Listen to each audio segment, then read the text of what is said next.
بسم الله الرحمن الرحيم إن الحمد لله نحمده ونستعينه ونستغفره ونعوذ بالله من شرور أنفسنا ومن سيئات أعمالنا من يهده الله فلا مضل له ومن يضلل فلا هادي له وأشهد أن لا إله إلا الله وحده لا شريك له وأشهد أن محمدا عبده ورسوله أما بعد. Dernière partie, Inch'Allah, concernant l'explication de sourate Al-Qalam, la plume, la 68e sourate dans l'ordre du Coran, qui contient 52 versets et qui est une sourate mécoise. Mohamed, si tu peux nous honorer de ta belle lecture. Dernière partie, Salam alaikum. Inch'Allah. Non. À partir du verset 33, c'est ça? Inna lil muttaqina inda rabbihim نعم. jannatin na'im. نعم. أعوذ بالله من الشيطان الرجيم إن للمتقين عند ربهم جنات النعيم أفنجعل المسلمين كالمجرمين ما لكم كيف تحكمون أم لكم كتاب فيه تدرسون إن لكم فيه لما تخيرون أم لكم أيمان علينا بالغة إلى يوم القيامة إن لكم لما تحكمون سلهم أيهم بذلك زعيم أم لهم شركاء فليأتوا بشركائهم إن كانوا صادقين يوم يكشف عن ساق Hasbouk. Ça, on va la lire en deuxième partie, Inch'Allah, parce que ça, c'est encore autre chose, Inch'Allah. On va parler de As-Saq Allah subhanahu wa ta'ala, la jambe d'Allah subhanahu wa ta'ala. Ça sera dans la deuxième partie. Donc là, Allah subhanahu wa ta'ala, maintenant, nous allons changer de registre. Là, Allah subhanahu wa ta'ala va parler des pieux. Les pieux, donc j'ai traduit en français les versets que le frère Mohammed a lus. Les pieux auront auprès de leur Seigneur les jardins de délices. Traiterons-nous les soumis à Allah à la manière des criminels? Qu'avez-vous? Comment jugez-vous? Ou bien avez-vous un livre dans lequel vous apprenez qu'en vérité vous obtiendrez tout ce que vous désirez? Ou bien est-ce que vous avez obtenu de nous des serments valables jusqu'au jour de la résurrection, nous engageant à vous donner ce que vous décidez? Demande-leur de qui d'entre eux en est garant, ou encore est-ce qu'ils ont des associés, ou bien qu'ils fassent venir leurs associés si ils sont véridiques. Donc dans cette partie-là, Allah subhanahu wa ta'ala, il dit Inna lil muttaqina inda rabbihim jannatin na'im. Al-muttaqin, c'est ceux qui craignent Allah subhanahu wa ta'ala. Et nous avons donné la définition de taqwa. An taj'ala baynaka wa bayna Allahi wiqayatan. Que tu mettes entre toi et Allah subhanahu wa ta'ala wiqaya, une protection en mettant en exergue, en pratique, tous les commandements qu'il t'a ordonné de faire et en délaissant tout ce qu'il t'a interdit de faire. C'est ça la barrière. Cette barrière, wiqaya, tu mets en pratique tout ce qu'il t'a ordonné comme commandement, comme obligation, et de t'éloigner et de te laisser tout ce qu'Allah subhanahu wa ta'ala t'a interdit. Hādhā huwa at-taqwa. C'est ça la véritable piété. Et ceux qui sont pieux, les véritables pieux, ils auront des jardins au paradis. Jannat al-Na'im, c'est dans l'au-delà. Ils auront des délices et des jardins luxuriants. Ils auront des gens qui seront à leur service. Allah, tous les jours, je commence un cours, on me dit on ne m'entend pas. Mohamed, tu entends bien le cours? Ah non, on entend très bien. Je sais pas, à chaque fois, j'ai des gens qui me disent on n'entend pas, on n'entend pas. Peut-être qu'à partir de demain, je vais installer Zoom. Parce que là, je ne sais pas pourquoi, mais Telegram, il y a trop de problèmes. Avant, on n'avait pas ce problème-là, subhanallah. On n'avait pas ce problème avant Ramadan avec Telegram. Inch'Allah, à partir de demain, on va télécharger Zoom et je vais vous envoyer le lien Zoom sur la chaîne. Comme ça, on va faire cours sur Zoom. Parce que Telegram, honnêtement, c'est frustrant parce qu'à chaque fois que je commence le cours, je reçois trop de messages, on n'entend pas, on n'entend pas. Alors qu'en fin de compte, beaucoup de gens entendent bien. Donc, je ne sais pas c'est quoi le problème. Un frère m'avait recommandé de ne pas être en 5G. Mais là, je suis en 4G. Il m'a dit, normalement, en 4G, tu n'auras aucun problème. Bah, regarde, la preuve, je suis en 4G et il y a des problèmes. Je sais pas. Je sais pas. Je pense que je vais arrêter de faire les cours sur Telegram. Et dorénavant, Inch'Allah, on va essayer de passer à partir de demain. Non, non, non, c'est pas le nombre de personnes parce qu'avant, le premier jour de Ramadan, il y avait 350 personnes et alhamdoulilah, il n'y avait pas de problème de connexion. Je pense que je vais essayer de passer sur Zoom. Ça sera beaucoup mieux. Al-Muhim, on avance, Inch'Allah. Donc, ils auront des jardins de délices, ils auront des gens pour les servir. Et ça, c'est concernant Al-Muttaqin, les croyants. Ensuite, Allah subhanahu wa ta'ala, il dit, est-ce que nous allons traiter les croyants, les pieux comme Al-Mujrimin, les criminels qui ont désobéi à Allah subhanahu wa ta'ala, les criminels qui ont rejeté le message du prophète sallallahu alayhi wa sallam. Là, Allah subhanahu wa ta'ala, il dit, est-ce que ceux qui ont été soumis à Allah subhanahu wa ta'ala, les pieux, les croyants, allons-nous les traiter de la même manière que les criminels, c'est-à-dire Kuffar Quraysh? Non. Ma lakum kayfa tahkumun. Allah subhanahu wa ta'ala, il s'adresse ici aux Qurayshites. Qu'avez-vous à juger de la sorte? Pensez-vous réellement que nous allons mettre sur le même piédestal les croyants et les mécréants, les pieux et les criminels? Qu'est-ce qu'il dit Allah subhanahu wa ta'ala également dans le Coran, dans Surat Al-Sajda, verset 18? Afaman kana mu'minan kaman kana fasiqa la yastawun. Celui qui est croyant, qui était croyant, et celui qui était pervers, la yastawun. Ils ne seront jamais à égalité. La yastawi ashabun nari wa ashabul jannah. Ashabul jannati humul faizun. Dans Surat Al-Hashr, verset 20. La yastawi ashabun nari wa ashabul jannah. Les gens de l'enfer ne seront jamais équivalents, similaires aux gens du paradis. Et les gens du paradis, ce sont les véritablement les gagnants.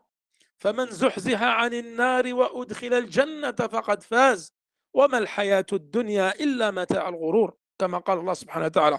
Ceux qui ont évité d'être jetés en enfer et rentrés au paradis, quelle est la véritable réussite? Quelle est la véritable réussite? Ce n'est pas la réussite d'avoir des diplômes, d'avoir beaucoup d'argent, un compte en banque bien garni qui déborde, et on ne sort jamais zakat, on ne sort jamais sadaqa, surtout pas en ce mois béni, ni d'avoir une villa luxueuse avec piscine, ni d'avoir des voitures bling bling, non. La véritable réussite, et ce n'est pas la réussite professionnelle non plus. Tout ça n'est qu'une vie éphémère. Ça, c'est une vie éphémère. La véritable vie, elle est dans l'au-delà. Une vie éternelle, sans limite, sans fin. Et celui qui a évité de rentrer au paradis, celui-ci a véritablement réussi. Est-ce que nous avons dit en début de Ramadan, dans Ahkam al-Siyam et dans la conférence que j'avais faite avant Ramadan, qu'Allah subhanahu wa ta'ala, chaque nuit, il faut que vous ayez à l'esprit que chaque nuit, Allah subhanahu wa ta'ala, il ferme les portes de l'enfer. Les portes du paradis sont grandes ouvertes. Et il y a quelqu'un qui vient appeler. Ya baghi al-khayr aqbil. Oh, toi qui veux du bien, viens, empresse-toi de faire le bien. Oh, toi qui veux du mal, ya baghi al-shar aqsir. Toi qui veux du mal, détourne-toi, va-t'en. Et les maradat al-shayatin, les djinns et les shayatins sont enchaînés. Wa inna lillahi utaqa min an-nar. Et Allah subhanahu wa ta'ala, chaque nuit, il va affranchir des gens de l'enfer parmi ses serviteurs. C'est-à-dire ne pas être distrait et profiter à fond. Regardez, nous avons déjà 10 jours qui sont déjà passés. Le Ramadan, il passe à vitesse grand V. Il passe très très vite. Il ne nous reste plus que 20 jours ou 19 jours pour œuvrer dans le bien. Et comme nous en avons parlé sur le bon comportement, celui qui ne change pas son comportement maintenant ne le changera pas après Ramadan. Pourquoi? Parce que là, tu as les shayatines qui sont enchaînés. Tu as les portes du paradis qui sont ouvertes, les portes de l'enfer qui sont fermées. En fin de compte, c'est très facile de faire le bien. C'est très facile de faire le bien et c'est très dur de faire du mal. Sauf celui dont son âme l'a gagné. An-nafsul ammaratu bis-su'. l'âme instigatrice du mal. Œuvrer dans le bien, passer les nuits en prière, la journée à jeûner, la lecture du Coran, le bon rappel, les sadaqas, euh, inviter des gens à rompre le jeûne avec vous, etc. Car ces jours-là sont comptés. Ensuite, il dit Kayfa tahkumun, comment jugez-vous? Comment jugez-vous? Ou bien avez-vous un livre dans lequel vous apprenez? Qal am lakum kitabun fihi tadrusun. Mais qu'Allah, ils n'ont pas de livre. Les mécréants, les mécois n'ont pas de livre. Inna lakum fihi lama takhayyarun. Un livre dans lequel vous choisissez ce que vous voulez pour vous ou pour vos proches. Et la réponse, c'est qu'ils n'ont pas de livre. Ils n'ont pas de livre dans lequel ils prennent leur enseignement. Am lakum aymanun alayna balighatun ila yawm al-qiyamah.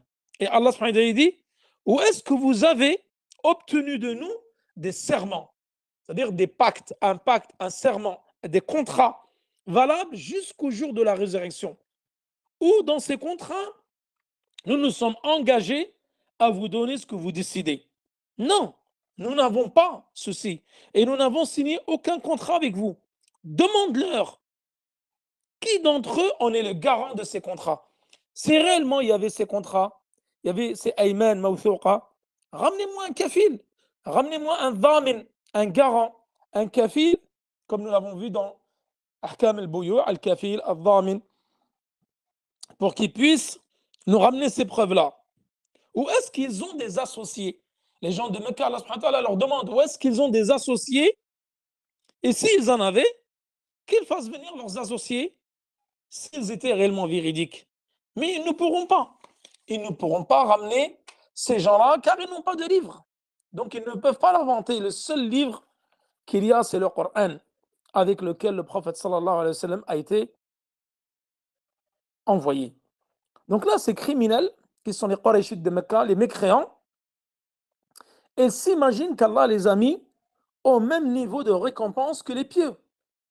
Et ça, c'est avoir mal jugé que de penser cela. Donc leur jugement est totalement faux et leur réflexion est totalement corrompue. Et ils n'ont pas de livre. Ces criminels-là, qui prétendent être égaux avec les pieux, c'est-à-dire les Qurayshites avec les musulmans de Mecca, ils n'ont aucune preuve quant à leur dire, quant à leurs arguments. Ils n'ont ni preuve, ni arguments sur lesquels s'appuyer, ni livres qu'ils auraient prétendument étudiés ou réciteraient. Ils n'ont rien de tout cela. Et si c'était le cas, ramenez-moi un garant. Ramenez-moi des associés si vous étiez véridiques. Et ils n'ont pas non plus d'associés ni de soutien qui puissent les aider à obtenir ce qu'ils veulent. Mohamed, la suite, Inch'Allah. نعم. أعوذ بالله من الشيطان الرجيم.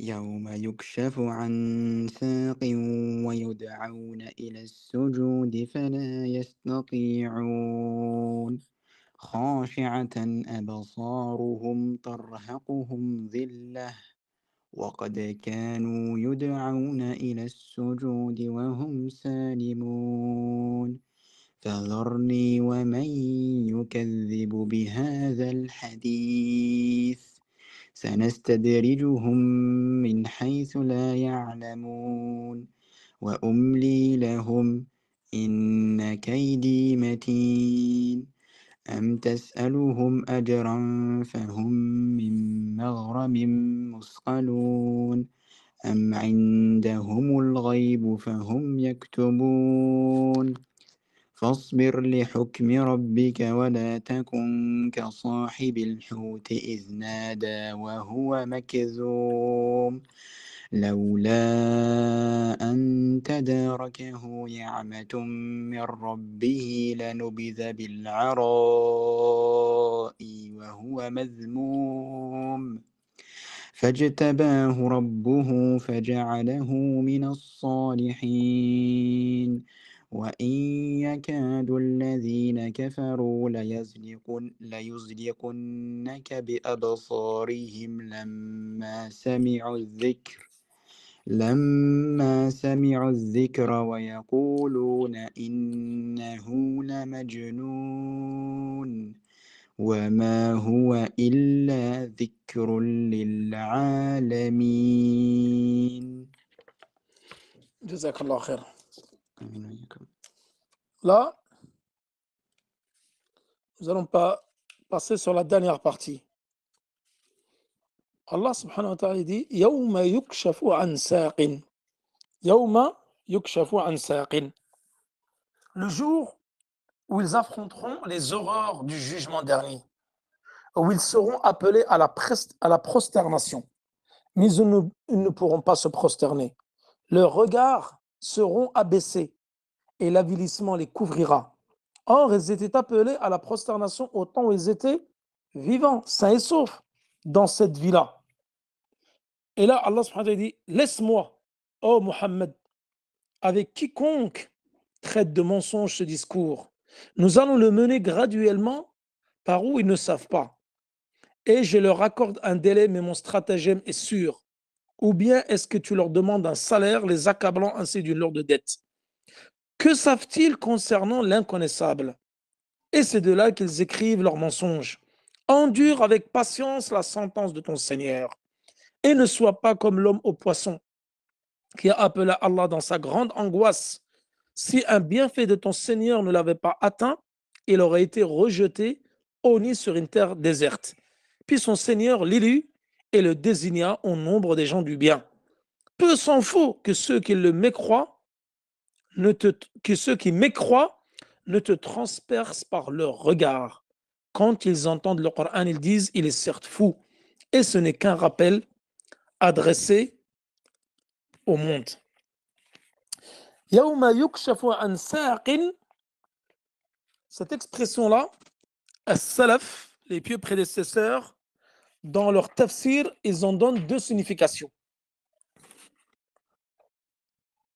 Yawma yukshafu an saqin, c'est-à-dire Yawm al-Qiyamah, le jour où ils affronteront les horreurs du jugement dernier. Ay al-Yawm al-Shadid.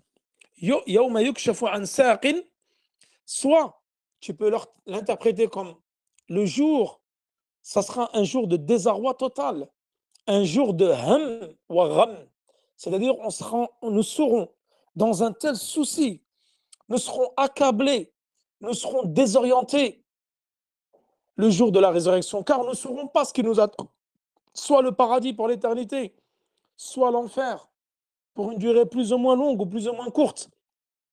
Donc, yukshafu an saq, ils ont donné deux définitions à salaf. Et la deuxième définition, c'est qu'Allah subhanahu wa ta'ala va montrer sa jambe as-saq, comme nous allons voir dans un long hadith qui a été rapporté par Al-Bukhari wa Muslim. An Abi Saïd Al-Khudri. Donc c'est un long hadith. Je ne pourrais pas vous le lire tout entier parce qu'il est très très long. Et vous pouvez le trouver dans le Bukhari et dans Muslim. Nous allons simplement le résumer. Donc là, يوم يكشف عن ساق عن أبي سعيد الخدري رضي الله عنه قال سمعت النبي صلى الله عليه وسلم يقول يكشف ربنا عن ساقه فيسجد له كل مؤمن ومؤمنة وبقي من كان يسجد في الدنيا رياء وسمعة فيذهب ليسجد فيعود ظهره طبقا واحدا. Ce hadith-là, qui a été rapporté par le Bukhari ou le Muslim, où le prophète sallallahu alayhi wa sallam dit, d'après le hadith de Abi Sa'id al-Khudri, Allah subhanahu wa ta'ala, ça vient confirmer, vous vous rappelez dans Usul al-Sunnah, dans Usul al-Tafsir de Cheikh al-Uthaymin, nous avons dit le Coran, tu peux l'expliquer par le Coran. Le Coran, tu peux l'expliquer par la Sunnah. Ici, dans certains tafsirs, quand vous allez lire, يوم يكشف عن ساق ويدعون إلى السجود فلا يستطيعون. Vous allez voir dans certains tafsirs, il va y avoir un ta'wil ici, une déformation de l'interprétation du saq. Mais les salafs, ils ont deux explications. Yukshafu an saq, c'est-à-dire le jour de la résurrection. Ça va être un jour qui va être pénible pour les gens. Et tu as la deuxième qui va être rarement évoquée. Celle où Allah subhanahu wa ta'ala va montrer sa jambe, comme nous allons le voir. Parce que dans beaucoup de tafasirs, certains mufassirin ne sont pas sur la croyance des gens de la sunna et du groupe. C'est pour ça que quand vous lisez certains tafsirs, il faut être armé au niveau de la aqidah. C'est-à-dire qu'il faut avoir une aqidah salima, une croyance pure et non entachée de quelconque déviance ou d'innovation ou d'égarement. Et c'est pour ça que nous étudions al-aqidah al-wasitiyya. Et c'est pour ça que nous étudions aqidat al-sunnah wal-jama'a. Quand nous aurons fini d'étudier aqidat al-sunnah wal-jama'a et surtout l'aqidah al-wasitiyya, après vous serez capable de lire dans n'importe quel tafsir. Et il y a des tafsirs où lorsque l'auteur il va passer sur un verset où il y a sifat Allah subhanahu wa ta'ala, des attributs d'Allah subhanahu wa ta'ala, ils vont lui donner une autre signification. Et vous avez beaucoup de tafsirs, ce sont des asha'ira, dont les auteurs sont des asha'ira. Donc quand il va parler par exemple sur le pied, sur l'yad, la main, etc., ils vont donner un autre sens. Ils vont donner un autre sens. Il ne va pas dire l'yad. L'yad, nous allons voir la prochaine fois dans l'aqid al-wasitiyya. Eux, في كتب التفاسير par exemple الأشاعرة ils vont dire أو المعتزلة أو d'autres sectes ils vont dire اليد بمعنى القوة اليد بمعنى القوة la force أو اليد بمعنى الكرم c'est-à-dire la générosité et ils vont donner un autre sens ساق par exemple ici ils vont pas parler de la jambe d'Allah subhanahu wa ta'ala أن الله سبحانه وتعالى له ساق حقيقي يليق بجلاله وعظمته on dit nous affirmons qu'Allah subhanahu wa ta'ala a l'attribut de saq. Allah, il a des pieds et il a une jambe. Il a des mains et il a un visage. Et Allah, il rit. Tout ça, nous allons le voir dans l'aqid al-wasitiyya. Mais ça, quand vous allez lire certains tafsirs, pour celui qui ne connaît pas, qui n'a jamais étudié le tafsir, il ne sait pas c'est qui l'auteur, il va passer là, il va jamais parler du saq d'Allah subhanahu wa ta'ala, de la jambe. Non, il va dire c'est une autre signification. Et ça, nous l'avons déjà vu dans l'aqid al-wasitiyya et l'aqid al-sunnah wal-jama'a. Et à chaque fois que nous allons passer dans le Coran, sur des versets du Coran où il y a des attributs d'Allah subhanahu wa ta'ala, il convient de s'y attarder pour bien expliquer le sens. Par exemple, si vous lisez Tafsir al-Jalalayn, Jalal al-Din al-Mahalli ou Jalal al-Din al-Suyuti, c'est pour ça qu'il l'appelle al-Jalalayn, Jalal al-Din al-Suyuti, Jalal al-Din al-Mahalli. Ce tafsir que nous avons étudié en mutawassit, ben, leurs auteurs ils ne sont pas sur la croyance des gens de la sunna et du groupe. C'est-à-dire quand tu vas lire dedans, quand tu vas passer sur alhamdoulilah, ce livre il a été imprimé avec des gens qui ont fait un tahqiq où à chaque fois qu'ils passent sur ayat al-sifat, ils expliquent le véritable sens. Ou des fois quand tu vas par exemple passer sur ayat al-iman, ils vont donner un autre sens. Si tu vas tomber sur un murji, tu vas tomber sur un mu'tazili, ils vont toujours déformer le sens. C'est pour ça que c'est important de connaître la croyance des gens de la sunna et de la jama'a, في القدر, في الإيمان, في الصفات, في الأسماء, في النزول, في العلو, في الاستواء, في العرش, في اليد, في الوجه. Tout cela, tu dois les connaître. Et ça, nous les avons déjà vus dans l'Aqid al-Sunnah wal-Jama'a et nous allons le voir en détail dans l'Aqid al-Wasitiyya. C'est vraiment le livre le plus important que vous puissiez étudier après Kitab al-Tawhid. Cheikh Ibn Baz, on lui a posé la question, les deux livres les plus importants, il a vu des Kitab al-Tawhid ou l'Aqid al-Wasitiyya. Toute ta vie, si tu pouvais étudier que ces deux livres-là, cela te suffit. Parce que dans Tawhid al-Ibada, tu as tout dans Kitab al-Tawhid que nous avons déjà fait. Peut-être que, Inch'Allah, dans un avenir plus ou moins lointain, on le refera avec une autre explication, avec l'explication de Cheikh al-Uthaymin, au Cheikh Salah al-Sheikh, au Cheikh al-Fawzan. C'est toujours bien de refaire. Toujours bien. Salah al-Sheikh, il disait, Hafidahullah, il disait, il faut toujours recommencer. Toujours. Tu finis Kitab al-Tawhid, tu recommences. Cheikh Ibn Baz, il l'a enseigné je ne sais pas combien de fois dans sa vie. Pareil, il disait l'Aqid al-Wasitiyya. Kitab al-Tawhid, al-Aqid al-Wasitiyya. Parce que tu as toute la croyance des gens de la sunna et du groupe. Et quand tu vas lire du tafsir, tu ne pourras pas être trompé ni bifurqué. Et dans le tafsir al-Jalalayn, par exemple, ayat al-sifat, elles ne sont pas expliquées convenablement. Et il y a beaucoup de tafsirs comme ça. Malheureusement, une grande majorité de tafsirs, ils ne sont pas sur la croyance des gens de la sunna et du groupe. À part très peu. Et ça, nous les avons déjà évoqués dans Usul al-Tafsir. Vous avez par exemple, la référence, c'est Tafsir al-Tabari. tafsir Ibn Jarir al-Tabari, Cheikh al-Mufassirin, comme ils disent.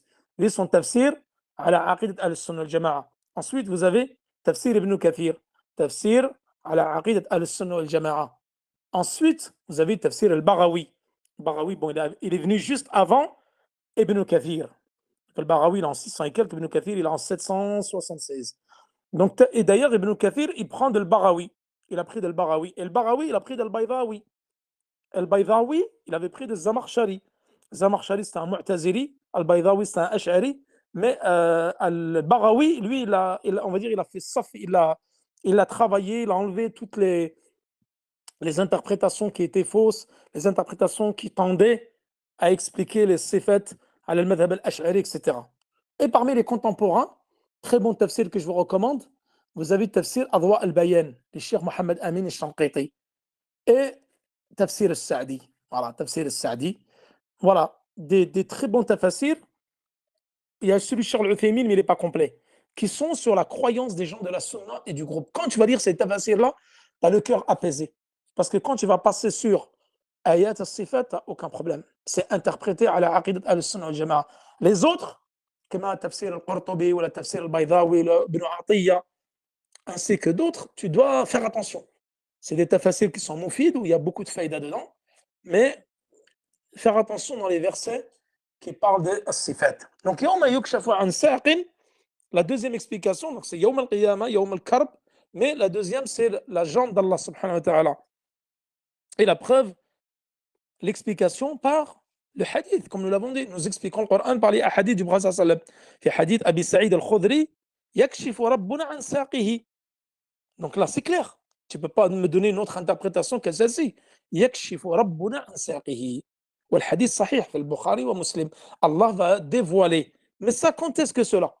Le jour de la résurrection, lorsque tous les gens seront réunis, al-kuffar, wal-munafiqin, wal-muslimin, les croyants, les musulmans, les hypocrites, les mécréants. Allah subhanahu wa ta'ala, il va leur dire, allez vers vos divinités. Ceux que vous croyez, ceux envers qui, ceux que vous adoriez dans cette vie-là. Ceux que vous adorez dans cette vie-là. Ils vont aller vers leur divinité. Il va rester les croyants. Et les croyants, ils vont dire, ça c'est dans un hadith qui est très long, hein. Je vous avais dit, c'est un autre hadith de Abi Sa'id al-Khudri, qui est al-Baghawi, il l'a cité dans son tafsir. Il est très très long, donc je ne peux pas le lire tout en entier. Et là, Allah subhanahu wa ta'ala, il va leur dire, qu'attendez-vous? Ils diront, les croyants, nous attendons notre Seigneur. Et là, ils disaient, mais nous ne savons pas à quoi elle ressemble. Nous l'attendons, mais nous ne savons pas comment l'identifier. Et là, Allah subhanahu wa ta'ala, qu'est-ce qu'il va faire? Et il va leur montrer yukshafu an saqi, yakshifu an saqi. C'est pour ça qu'ils disent yawma yukshafu an saqin wa yud'auna ila as-sujud. C'est-à-dire les autres, ceux qui ne se sont pas prosternés pour Allah subhanahu wa ta'ala dans cette vie-là, ils ne pourront pas se prosterner pour Allah subhanahu wa ta'ala yawm al-qiyamah. Parce qu'on leur a demandé de se prosterner et ils n'ont pas voulu se prosterner. Donc eux, ils ne se prosterneront pas. Et les croyants, lorsqu'ils vont voir la jambe d'Allah subhanahu wa ta'ala, ils vont tomber tous prosternés. Comme جاء في الحديث الطويل عن أبي سعيد الخدري. Ils vont tous tomber prosternés. Et vous savez, il y a une catégorie de gens qui ne pourront pas se prosterner. Vous savez, c'est qui? Ce seront ceux qui se prosternaient riya'an wa sum'atan. كما جاء في حديث أبي سعيد الخدري يكشف ربنا عن ساقه فيسجد له كل مؤمن ومؤمنة. C'est-à-dire chaque croyant et croyante vont se prosterner quand ils vont voir la jambe d'Allah subhanahu wa ta'ala. ويبقى من كان يسجد في الدنيا رياء وسمعة. Et il va rester sur le côté celui qui se prosternait à la vue des gens. Nous avons vu déjà Kitab al-Riya, l'ostentation. Celui qui fait les choses pour les gens, pour que les gens l'apprécient, pour que les gens l'aiment, pour que les gens l'encensent, disent des belles paroles de lui. Il ne se prosternait pas pour Allah subhanahu wa ta'ala, il se prosternait pour les gens. فَيَذْهَبُ لِيَسْجُدَ فَيَعُودُ ظَهْرَهُ طَبَقًا وَاحِدًا. Il va venir pour se prosterner, il ne pourra pas, son dos va être bloqué. Et là, ils ont dit, son dos, il va être comme les cornes d'une vache. Il va être raide. Et il ne pourra pas se prosterner puisqu'il ne pourra pas baisser son dos. Son dos va être paralysé, raide. Donc eux, ils ne pourront pas se prosterner. Donc Allah subhanahu wa ta'ala, yakshifu saqahu yawm al-qiyamah. Saqun haqiqi yaliqu bi jalalatihi wa 'azamatihi. Donc ça, on doit affirmer qu'Allah subhanahu wa ta'ala a une jambe comme il l'a décrit dans le Coran et comme il l'a décrit dans le hadith de Abi Sa'id al-Khudri. Khashi'atan absaruhum. Donc, fala yastati'un, tu as les deux groupes. Ceux qui se prosternaient par ostentation, ils ne pourront pas se prosterner devant Allah subhanahu wa ta'ala car leur dos va être raide. وجاء في حديث, dans un autre hadith également, وتكون ظهورهم كصياص البقر لا يستطيعون الانحناء. Ils seront comme les cornes leurs dos, ils seront comme les cornes des vaches. Ils ne pourront pas se baisser. Ils vont être bloqués. خاشعة أبصارهم ترهقهم ذلة وقد كانوا يدعون إلى السجود وهم سالمون. Leurs regards, ils seront abaissés, humiliés, et l'avilissement les couvrira. Or, ils étaient appelés, ces gens-là, dans cette là, les mécréants, les hypocrites, ils étaient appelés à la prosternation au temps où ils étaient vivants. Mais ils ne l'ont pas fait. Et là, Allah subhanahu wa ta'ala, il s'adresse au prophète sallallahu alayhi wa sallam, il dit فَذَرْنِي وَمَنْ يُكَذِّبُ بِهَذَا الْحَدِيثِ. Verni, laisse-moi donc avec quiconque traite de mensonge mon livre, c'est-à-dire ce discours, le Coran. Et là, il dit سَنَسْتَدْرِجُهُمْ مِنْ حَيْثُ لَا يَعْلَمُونَ. Allah subhanahu wa ta'ala dit, nous allons les mener graduellement par où ils ne savent pas. وَأُمْلِي لَهُمْ إِنَّ كَيْدِي مَتِينٌ. Je vais leur donner un délai, je vais leur accorder un délai car mon stratagème est sûr. C'est-à-dire qu'Allah subhanahu wa ta'ala, aux mécréants, les kuffars, il leur accordera des richesses, des biens, des enfants, une subsistance, ainsi que des œuvres qui les pousseront à s'enorgueillir. Donc ils vont continuer ainsi à commettre l'injustice et être dans la mécréance. Cela fait partie des ruses contre eux. Le fait qu'Allah subhanahu wa ta'ala leur donne tout. C'est pour ça, parfois, tu vois certains de nos frères qui disent « Ah, les mécréants, masha'Allah, ils ont des beaux enfants, ils ont des belles maisons, ils ont des beaux salaires, ils ont un travail qui est magnifique. » Mais ça fait partie de la ruse d'Allah subhanahu wa ta'ala de leur avoir tout donné dans cette vie-là. Car ils n'auront rien de cela dans l'au-delà. Qu'est-ce qu'il dit le prophète sallallahu alayhi wa sallam? Il dit هذه الدنيا جنة الكافر et وهي بالنسبة للمؤمن جهنم. C'est-à-dire que ce bas monde-là, c'est le paradis pour les mécréants. Et c'est un enfer pour le croyant. Parce que le croyant, il est tout le temps mené à rude épreuve. وَلَنَبْلُوَنَّكُمْ بِالشَّرِّ وَالْخَيْرِ فِتْنَةً. Nous allons vous éprouver par le bien et par le mal. C'est-à-dire cette vie, c'est une vie d'épreuve. Et tu es là pour patienter et pour œuvrer dans le bien. Et dans l'au-delà, tu auras la récompense. Cette vie-là, c'est une vie d'œuvre sans récompense. Et l'au-delà, c'est une vie de récompense sans œuvre. Donc là, Allah il dit, nous allons les mener graduellement là où ils ne savent pas. Je leur regarde un délai car mon stratagème est sûr. Et là, Allah subhanahu wa ta'ala dit أَن تَسْأَلُهُمْ أَجْرًا فَهُمْ مِنْ مَغْرَمٍ مُثْقَلُونَ عفوا مِنْ مَغْرَمٍ مُثْقَلُونَ. C'est-à-dire, est-ce que tu leur demandes un salaire? Le prophète sallallahu alayhi wa sallam ne les a rien demandé, les accablant ainsi d'une lourde dette. Il n'y a aucune raison que les kuffars de Quraysh te poussent les poussent à te rejeter et à ne pas te croire. Car tu leur as rien demandé. Tu es venu, tu n'as pas demandé d'argent, tu n'as pas fait de quête, tu ne leur as pas dit d'offrir le gîte, ni d'offrir à manger, quoi que ce soit. Tu leur as juste dit aux gens, dites la ilaha illallah tuflihu. Aux gens, dites la ilaha illallah, vous connaîtriez le succès dans cette vie-là et dans l'au-delà. Tu leur as juste demandé de croire en Allah subhanahu wa ta'ala et au Coran et à l'enseignement que tu leur as divulgués. Tu les as appelés à Allah, au tawhid. Tout ceci, c'est dans leur propre intérêt, pour qu'elles réussissent dans l'au-delà, et dans cette vie-là et dans l'au-delà. Et qu'est-ce qu'il dit Allah subhanahu wa ta'ala ensuite? Am indahumul ghaybu fahum yaktubun. Où savent-ils l'inconnaissable? Et c'est de là qu'ils écrivent leurs mensonges. Est-ce que, c'est-à-dire, les mécréants connaissent l'invisible, al-ghayb?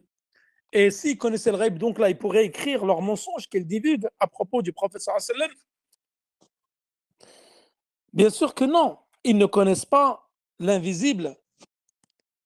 Et là, Allah subhanahu wa ta'ala, il dit au prophète sallallahu alayhi wa sallam, endure avec patience la sentence de ton Seigneur. Endure avec patience la sentence de ton Seigneur. Et le prophète sallallahu alayhi wa sallam, il a patienté. Et il n'y a pas une personne qui a patienté plus que le prophète sallallahu alayhi wa sallam concernant les insultes, les menaces, les tortures, les privations des mouchriquines. Vous voyez, le prophète sallallahu alayhi wa sallam, ils ont comploté contre lui, ils l'ont privé, ils ont voulu le tuer, ils l'ont insulté, ils lui ont causé énormément de tort. Et le prophète sallallahu alayhi wa sallam a patienté avec les Qurayshites, avec tout le mal qu'ils lui ont fait.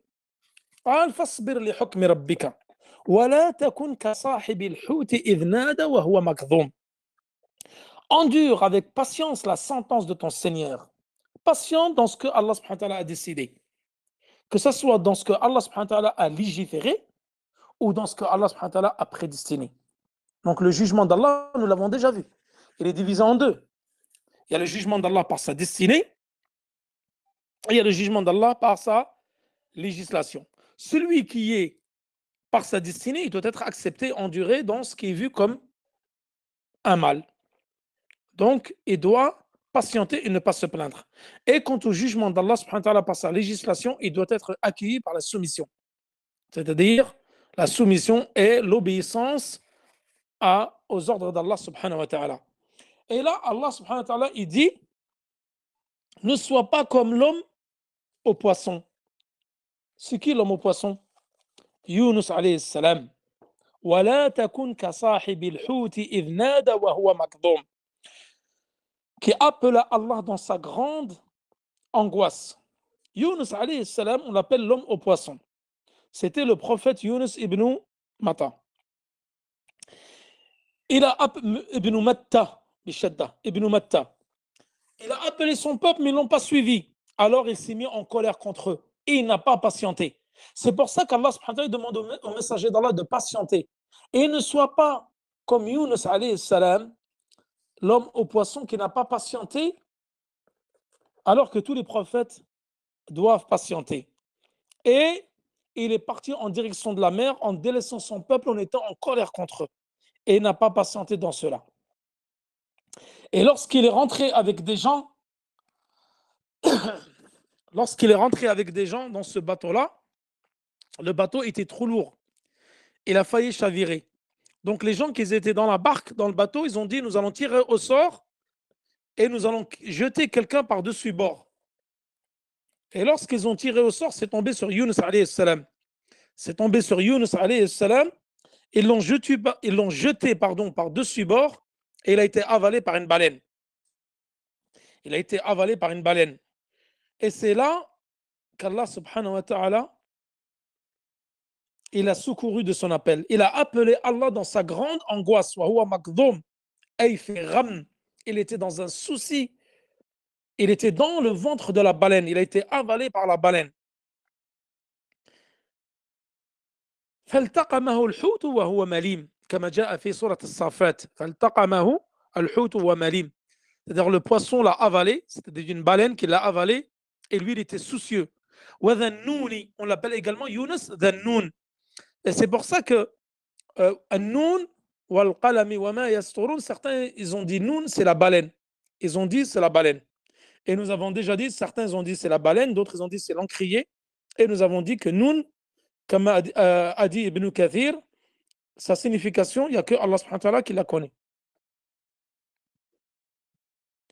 وَذَنُّونِ إِذْ ذَهَبَ مُغَاضِبًا فظن أن لن نقدر عليه فنادى في الظلمات أن لا إله إلا أنت سبحانك إني كنت من الظالمين. Al-Anbiya, verset 87.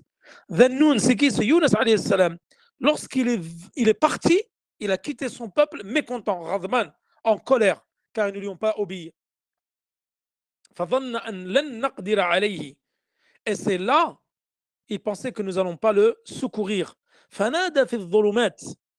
Il a appelé au secours dans le ventre de la baleine. Il était dans la mer, dans le ventre de la baleine, c'est-à-dire dans les ténèbres.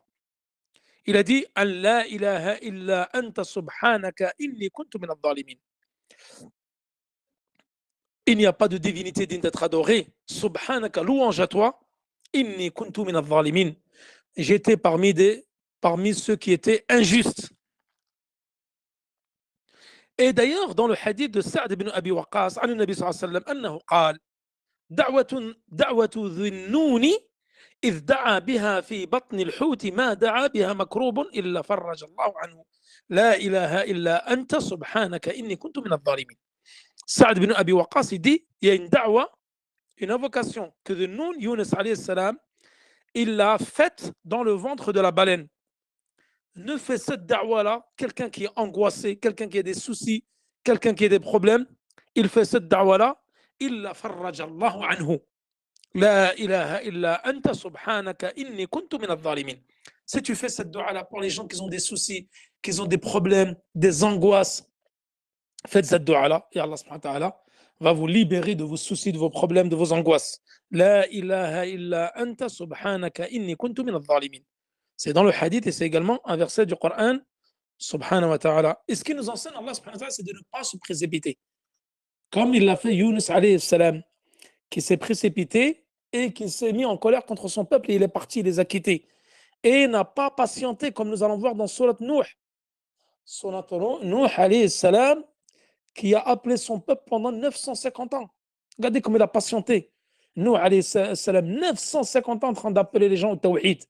Et comme le prophète sallallahu alayhi wa sallam a patienté, il a patienté 13 ans avec son peuple à les appeler au tawhid, jusqu'à qu'Allah subhanahu wa ta'ala lui a donné la permission d'émigrer de Mecca à Médine.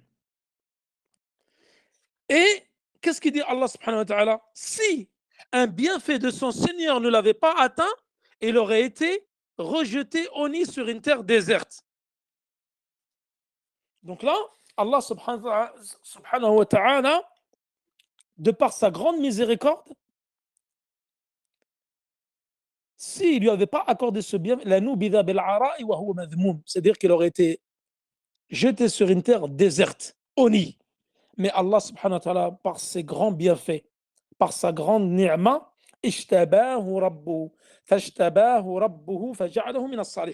au contraire, Allah subhanahu wa ta'ala, il l'a choisi.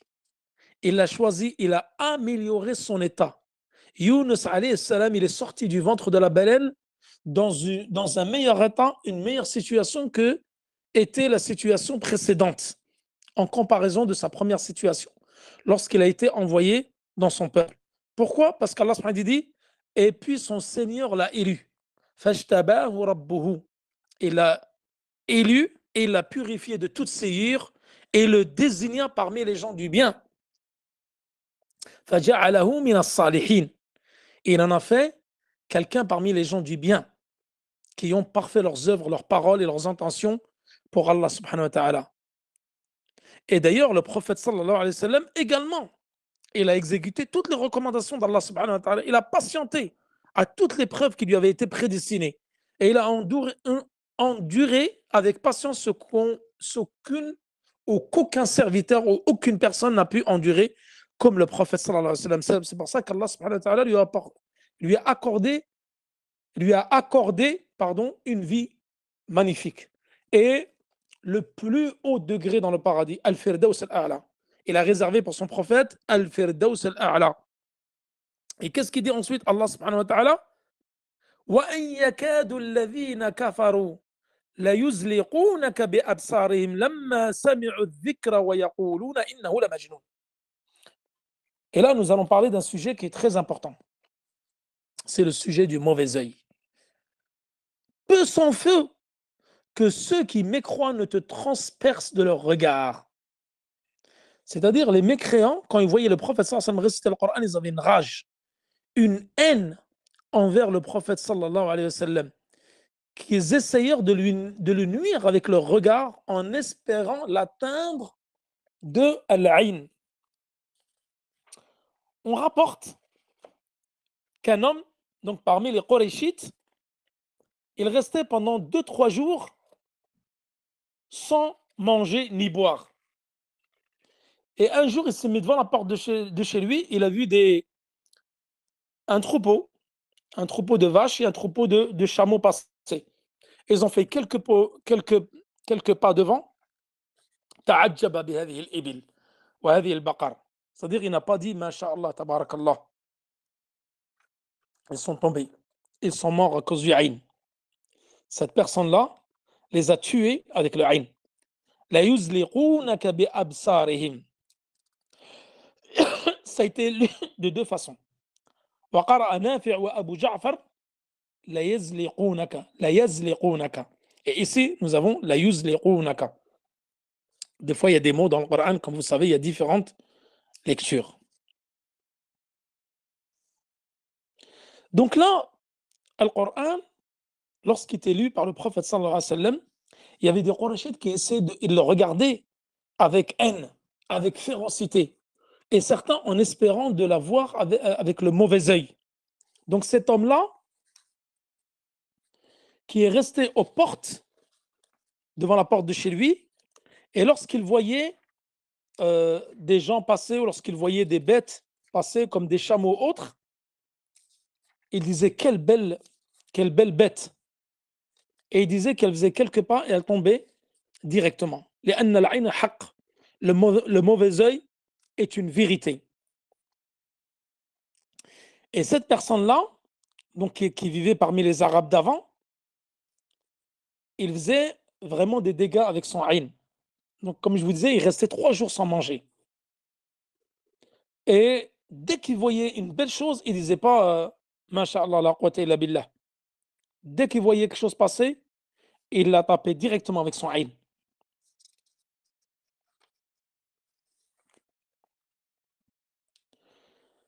Et le prophète sallallahu alayhi wa sallam, qu'est-ce qu'il a dit? Fi hadith Abi Huraira, al-aynu haqq. Le mauvais œil est une vérité. Et nous avons déjà vu dans Kitab al-Tawhid concernant le mauvais œil et concernant le ruqya. La ruqyata illa fi aynin ou humatin. Humatin ou ayn. C'est-à-dire qu'il n'y a pas de ruqya sauf al-humma, c'est-à-dire lorsque tu as la fièvre, tu es malade, ou al-ayn, lorsque tu es atteint du mauvais œil. Donc lorsque tu es atteint du mauvais œil, tu peux faire la ruqya, légiférer. Et malheureusement, beaucoup de gens de notre communauté sont atteints par le ayn. Parce que lorsqu'il voit une belle chose chez son frère ou chez sa sœur, il ne dit pas Masha'Allah, tabarakallah. Et c'est pour ça qu'Allah le prophète sallallahu alayhi wa sallam, il dit dans un hadith, est-ce que إذا رأى أحدكم من أخيه ما يعجبه فليدعو له بالبركة. Lorsque quelqu'un il voit une belle chose chez son frère, yad'u lahu bil baraka. C'est-à-dire, Masha'Allah, tabarakallah, Allahumma barak. Toujours. Et l'ayn, vous avez 2 types de ayn. Ça, nous l'avons vu, je crois, dans Kitab Tawhid. Aynun hasida wa aynun mu'jaba. Tu as une ayn, tu as un mauvais œil qui est le mauvais œil du haineux, du jaloux. Nous en avons parlé de la jalousie. C'est pour ça que la dernière fois, dans le bon comportement, nous avons dit qu'il y a 2 types de jalousie. Il y a 2 gens que tu ne peux pas jalouser. 2 gens que tu ne peux pas jalouser. Quelqu'un qui a reçu la science et qui l'a... Non, astaghfirullah. 2 gens que tu peux jalouser. Afwan. 2 types de personnes que tu peux jalouser. Celle que Allah subhanahu wa ta'ala, il a donné les biens, il a donné la richesse et lui, il la dépense dans le sentier d'Allah. Toi, tu peux le jalouser pour dire à Allah, donne-moi la même richesse pour que je puisse moi aussi la dépenser dans le sentier d'Allah. Ou quelqu'un à qui Allah subhanahu wa ta'ala, il a donné la science. Et cette science-là, il l'enseigne dans le sentier d'Allah, il apprend la religion aux gens. il n'y a que ces deux personnes-là que tu peux jalouser, envier, mais dans le bon sens du terme, pas dans le mal.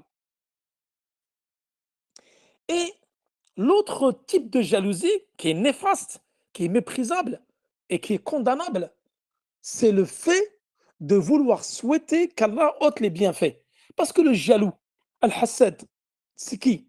C'est quelqu'un, yatamanna al-hassad, yatamanna zawal ni'matillah subhanahu wa ta'ala. Parce que quand Allah subhanahu wa ta'ala t'a donné la beauté, Allah t'a donné la science, et t'a donné une belle demeure, et t'a donné beaucoup d'argent, et tu es riche, surtout les commerçants sont beaucoup jalousés, ou les étudiants qui sont aussi beaucoup jalousés. Toi, en fin de compte, avec ta haine, avec ta jalousie, tu espères qu'Allah lui ôte ces bienfaits-là. Subhanallah. Qui es-tu? Allah lui a donné. Ceci a été prédestiné 50 000 ans avant la création. Qu'Allah allait lui donner cette richesse-là, cette beauté-là, ces enfants-là, cette demeure-là. Toi, pourquoi tu vas le jalouser un bienfait? Comme ils disent certains savants, le jaloux, en fin de compte, il va rentrer en contradiction, en opposition avec le décret d'Allah subhanahu wa ta'ala. C'est-à-dire, il est contre le décret d'Allah subhanahu wa ta'ala. C'est Allah qui m'a donné ces biens. Pourquoi tu me jalouses? Et le premier péché qui est apparu sur terre, c'est la jalousie. Habil wa Qabil, les deux frères, qui étaient les fils de Adam alayhi salam. Habil, je mélange tout le temps Habil wa Qabil. Je crois que c'est Habil qui a jalousé Qabil. Parce qu'ils ont fait des offrandes à Allah subhanahu wa ta'ala. Il y en a un qui a avancé une brebis, l'autre il avait avancé des récoltes, et Allah subhanahu wa ta'ala n'a pas accepté de lui son offrande. Et l'autre, son frère, a été accepté l'offrande d'Allah subhanahu wa ta'ala. Allah a accepté son offrande. Alors il était jaloux de son frère. Donc c'est le premier péché qui est apparu sur terre. Et c'est l'un des pires des péchés, qui est la jalousie. C'est quelque chose, et d'ailleurs le jaloux, le haineux, en fin de compte, il se consume lui-même, comme le feu, il se consume lui-même. C'est quelqu'un qui a tellement de rancœur, tellement de haine en lui-même, qu'en fin de compte, ça consume son cœur. Et c'est d'abord quelqu'un qui se fait du mal à lui-même. Et il fait du mal aux autres. Le prophète sallallahu alayhi wa sallam, il a dit, l'aïn, elle ramène le chameau dans le qidr, dans la marmite, parce qu'elle tue. Et on dit que beaucoup de maladies du cancer, beaucoup sont causées par le haïn. Le cancer, beaucoup est causé par le mauvais œil. Et nous, dans notre communauté, on a énormément de jaloux. Énormément de jaloux, de haineux et de hassad. Et regardez, le hassad, qu'est-ce qu'il a engendré? Le meurtre. Le premier péché sur terre, c'était la jalousie. Et la jalousie, elle a engendré le meurtre. Et rappelez-moi, c'est Habil ou Qabil, Mohamed? C'est Habil qui a tué Qabil? J'oublie tout le temps. J'inverse tout le temps les noms. Il n'y a pas de son, on dit qu'il n'y a pas de son.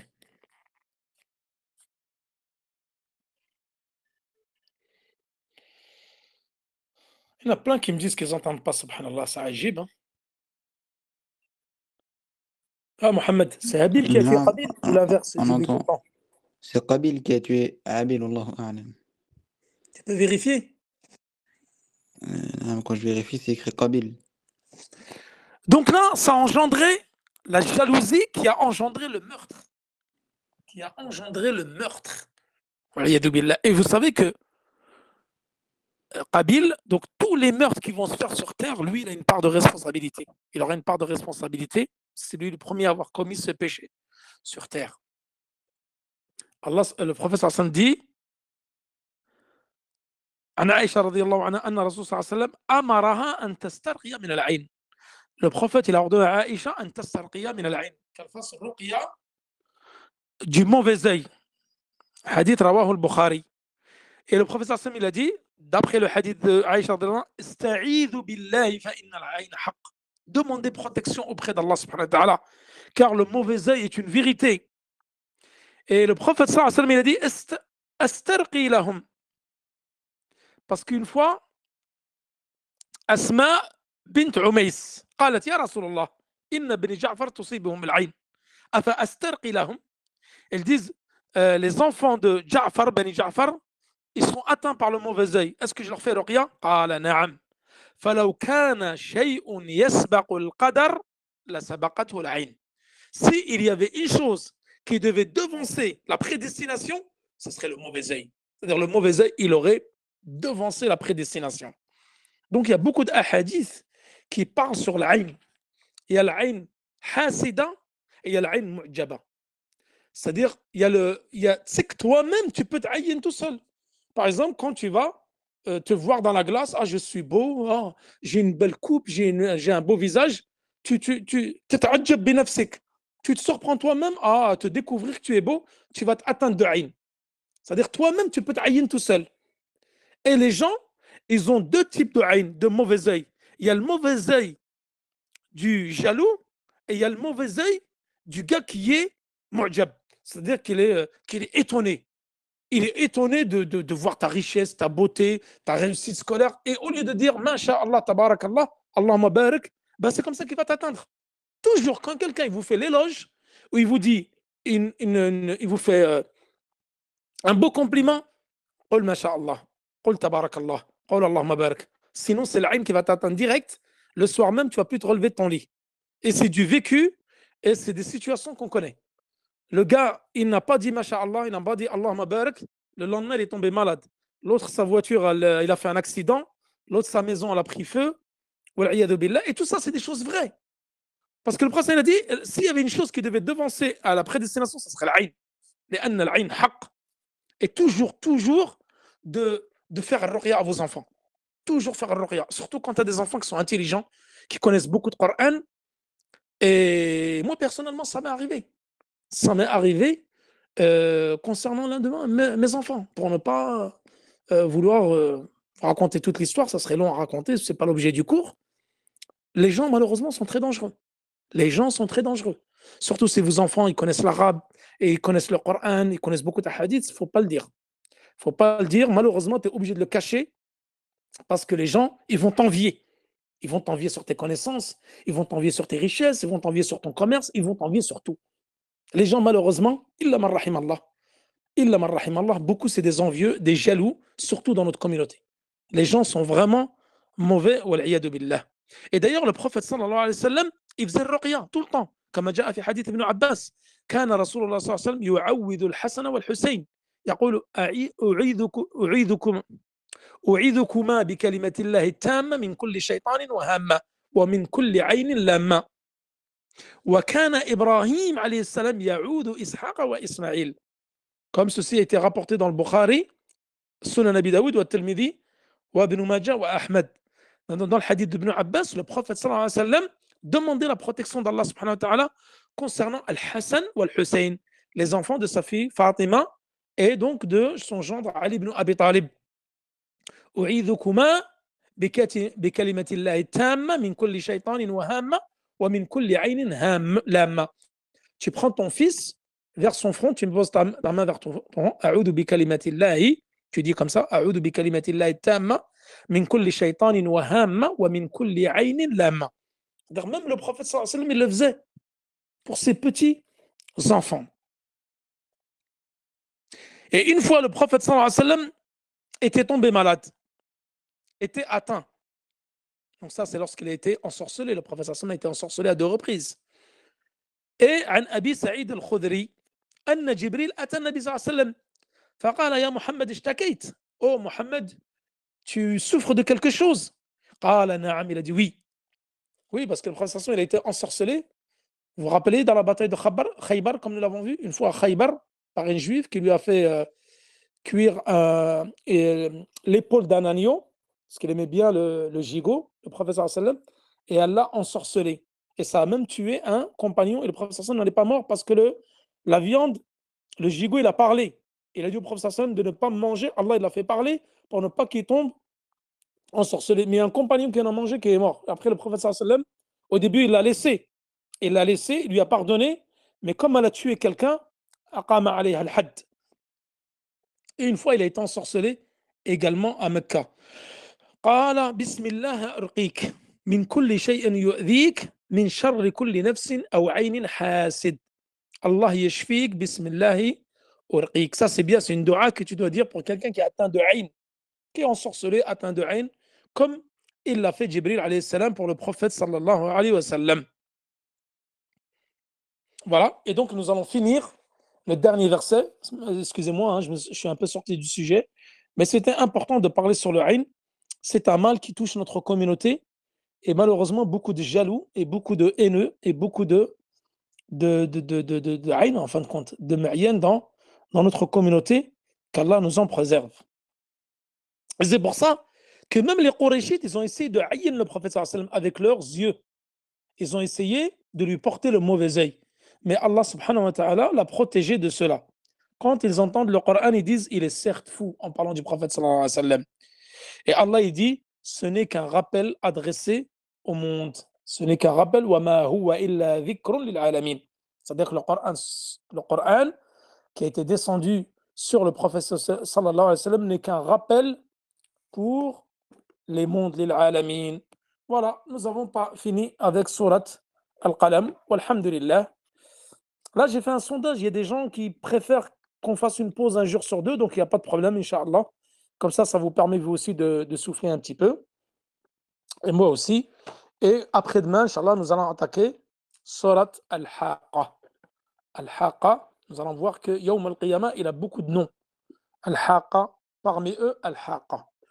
وصلى الله على نبينا محمد وعلى آله وصحبه وسلم والله تعالى أعلى وأعلم والسلام عليكم ورحمة الله وبركاته.